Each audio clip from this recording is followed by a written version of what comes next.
Meron lang po akong napansin doon sa mga artistang senador, Robin Padilla, Bong Revilla, at Jingo Estrada. Pero mga senador sila.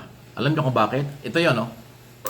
Kaya aasahan po ba namin na pag kayo po ay nagsagawa na po ng inyong sariling investigasyon dahil Ayan, gumagawa no? po din kayo ng sariling investigasyon at kung ano man po ang magiging investigasyon ng NBI, Ayan. tutulungan niyo po ang Sample lang yan. Yung Committee on Public Information and Mass Media ni Senador Robin Padilla biglang naging active doon po sa kaso ng reklamo ni Nino Mulak na di umano yung kanyang anak na lalaki ay biktima ng sexual harassment ng mga talent din umano ng GMA7. So tama lang naman din na dinggin itong isyong ito dahil pang-aabuso ito, sexual harassment yan eh. Kasi lalaki na di umano'y inabuso ng dalawang talent ng GMA. So, kaya nasabi kong biglang silang naging active. Ano ang pagkakaiba nung reklamo ng mga mula na ang kanyang anak ay biktima ng sexual harassment kaysa sa reklamo ng mga member ni Apollo Kibuloy na inimbestigahan naman ng komite ni Senador Risa Ontiveros ng Committee on Women, Children and Family Relation, Gender and Equality. Di ba?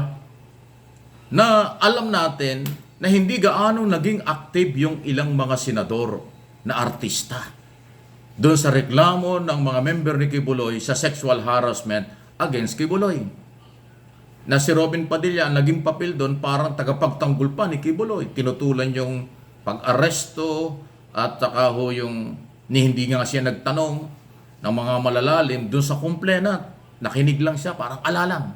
Pero dito sa reklamo ni Nino Mulak at ng mga Mulak, masyado kaagad na naging active itong mga artistang senador. Yun ang tanong natin. Ano ang pagkakaiba ng dalawang kaso? Ay parehong sexual harassment.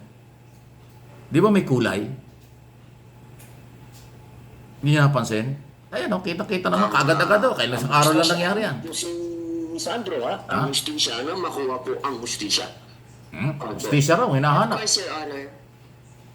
At bilang meron pong mga notisya, meron pong mga sinusunod sa GMA. Ayan o. Siya mismo yung nagpipreside, Robin Padilla. Si Bong Revilla yung isa at saka si Dingoy doon sa kabila. Ayan, sample lang po yan. Ako naman nagtatanong lang. Dahil itong aking mga channel, lalo na itong MA Pinoy TV, dati rin tayo nagko-cover sa mga showbiz issue, especially dun sa Itbulaga na controversial long araw. Ito eh. Diba? Sana itong mga senador na artistang ito, laging mag-participate sa mga hearing.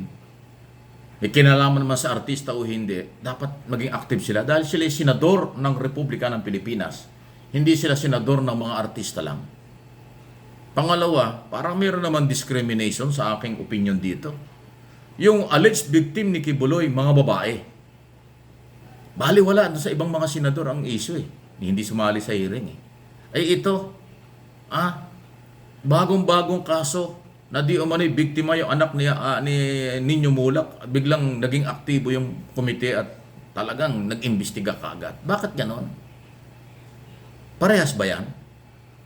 Again, tatanungin ko, ano ang pagkakaiba ng sexual harassment ng reklamo ng mga Mulak na nakarating at pinatulan ng mga senador kaysa sa sexual harassment na reklamo ng mga member ni Kibuloy laban kay Kibuloy?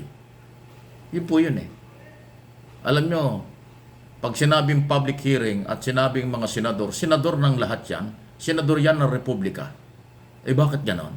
So again, nagtatanong lang, Senador Jinggoy, Senador, lalo na si Bong Revilla, ngayon lang talaga nagpakita yan sa hearing. Sa kabila talagang hindi sumali.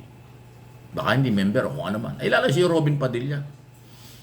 Laging ibang sinasabi doon sa issue ng Kibuloy na obvious na pinapaboran si Kibuloy, obvious na kaibigan si Kibuloy, pinagtatanggol talaga niya in public, sa media, press conference, kung ano pinagtatanggol. Si Kibuloy. Parang wala siyang pakalam doon sa alleged victim. Dito, masyado siya naging active. Pinapahuli na nga kaagad, di ba? Mayroon hong portion dyan na ang order ni Robin Padilla sa NBI, hulihin na ninyo yung dalawang yan. Bakit hindi pa hulihin yan? Ay wala pa namang kaso, gusto na ipahuli. Si Kibuloy na merong warrant of arrest, ayaw pang ipahuli. O tumututol pa doon sa warrant of arrest. Di ba? Nagpapirma pa nagkampanya pa si Robin Padilla sa kapwa senador. Natutulan yung ruling ng kanilang chairman na ipa-arresto si Kibuloy. Di ba? Gumawa, pero natalo, wala siyang nakuha ang suporta. Yung kaso laban kay Kibuloy at pag-arresto kay Kibuloy, kinontra, hinabol ni Padilla. Nag-signature campaign pa nga siya para tutulan yung ruling ni Chairman Hontiveros. Pero ito naman, hindi ko naman pinagtatanggol, yung dalawang talent ng Channel 7 na di umanimik yung laman sa harassment doon sa anak ng Ninyo Mulak, gusto ni Padilla, ipahuli na kaagad. Gusto kaagad ipahuli. Baka daw makawala pa, hulihin na. Samantalang iniimbestigahan pa. Di ba? Ibang dating. At opo, lalo-lalo na po yung... Ibang klase na si Robin, di ba? Yan yung style niya. Alam sa showbiz industry. Ayan, On sexual harassment. Ayan. 10 days ba, senyor? 10 days po, bago nyo naisipan na magreklamo. Ayan, Sa ng 10 days na nagreklamo sa Ayan, inyo, Pangyan ito. ang magiging action nyo po, ng law enforcement ay hindi na ito parang prioridad. Ganun po ba? Hindi na natin pupuntahan yung inireklamo at dadalhin dito sa ating himpilan at tatanungin. Hindi na po.